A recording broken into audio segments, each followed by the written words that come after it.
Rezero. This right here, you see this right here? Peak.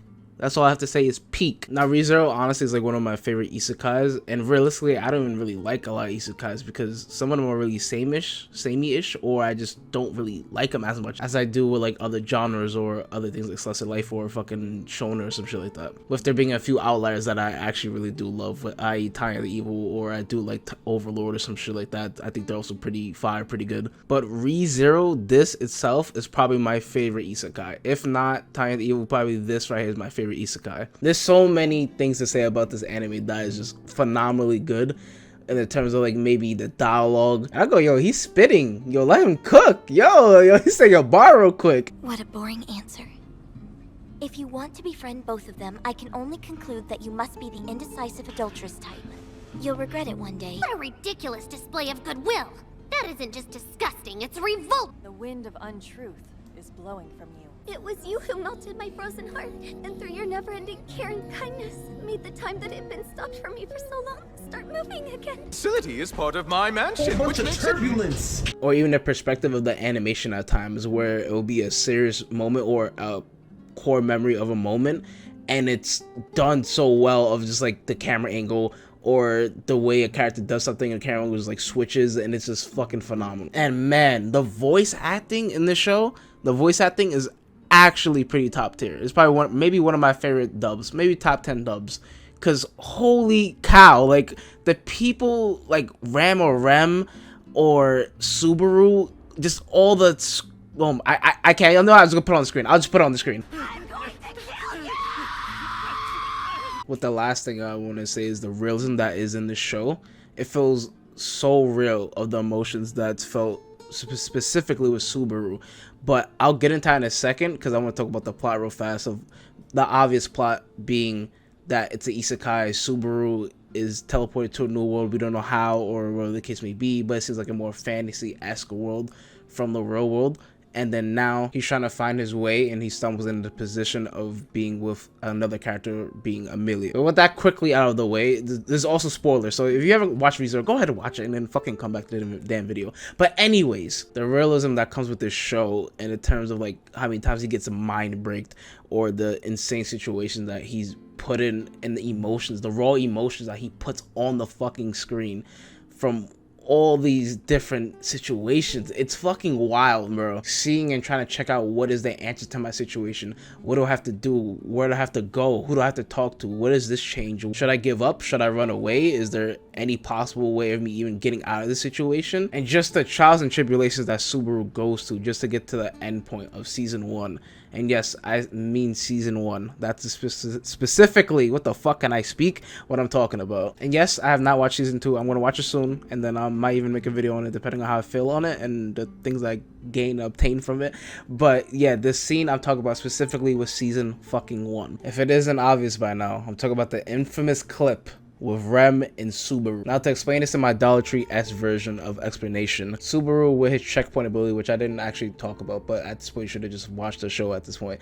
But Subaru with his checkpoint powers, right? He's done this specific scenario and situation where he's making an attempt to save Amelia and everyone at the castle multiple times. And throughout these multiple times, he's gone through hell and back. But in this case, hell and back in terms of restarting all the way back into a certain checkpoint of the day. And it feels like he comes to the situation again of a crossroads of like, I'm done, like I'm finished. I don't know what to do. I feel like I've exhausted all of my options and there's no way actually out of the situation. So he then chooses to talk to Rem and say, hey, leave with me and we can just go somewhere. And she just gives a heart-wrenching thought and execution of what she's thinking and what she's already thought of, and how that isn't the actual man that she would love if she goes out and leaves with him right specifically now, and he gives up on everything that he's been trying to achieve and do all the way up until this time.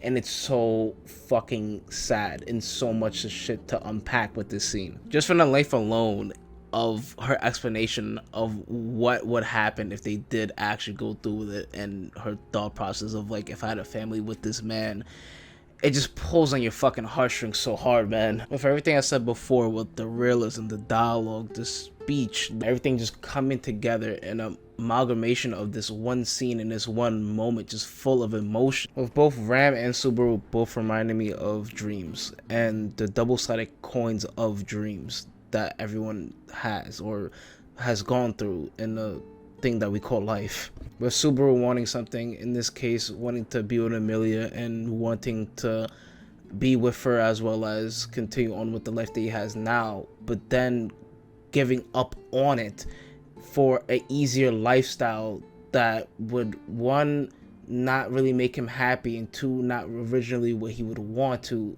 do in his thing that he calls his life. And knowing and realizing that if he does go through with that easier situation, that he won't actually end up being happy in life. With always remembering but also regretting the day that he gave up on his dream. With Rem, on the other hand, indulging and going into grave detail what would happen in that scenario or situation if they did go through with it, and her having all the scenarios go through her head and something that she wants to do that is her dream of doing, but knowing that obviously this won't be the same man if I actually go down and go through with it, but in turn not doing it, giving up on her dreams for others, and in this case for obviously Amelia and everyone else at the castle. Sort of funny enough reminded me when it's like an old man and it's like a younger guy, and there's always the class conversation of like, hey, I could have did all this, young man. I could have been like a basketball player, or I could have been a super genius, but you know, I didn't want to do that. I decided to do something else. Also feels like Rem is reinforcing and just reminding Subaru of who he is and how many things he did, like the trials and tribulations, what he did to get to this point right now, and how he's the man that just doesn't give up, how he's a man that's proven to her. But in the season, well, in this season, but like episodes prior, like she didn't want anything to do with, and even tried to attempt to murder him at times, and just before, like I said before, her long explanation and story, just telling him that this isn't what you want. This isn't what you really need in your life. This isn't something that you would want. It's something I would want. It's something I would love to go for, but it's not something that you generally. And Soda in the same breath letting go. Really, with the scene in turn making me almost cry a bit. I definitely teared up. And after all of this, Subaru says, I still want Amelia though. Alright, are they all gone? Okay, I just want to say it quickly. Again, thank you for everyone out there who's been supporting me, or liking the video, or commenting, or even just sharing your opinion, and just sharing the video itself. I really do appreciate all the support that everyone's been giving me recently, with everyone watching the videos, as well as everyone giving their 2 cents in the comments.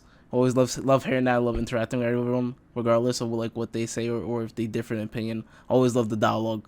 It's always amazing. I just wanted to quickly come out here and give my love and appreciation on this video. But thank you guys for watching. Thank you guys for always supporting me. 200 subs on the way. And see you guys later. Bye!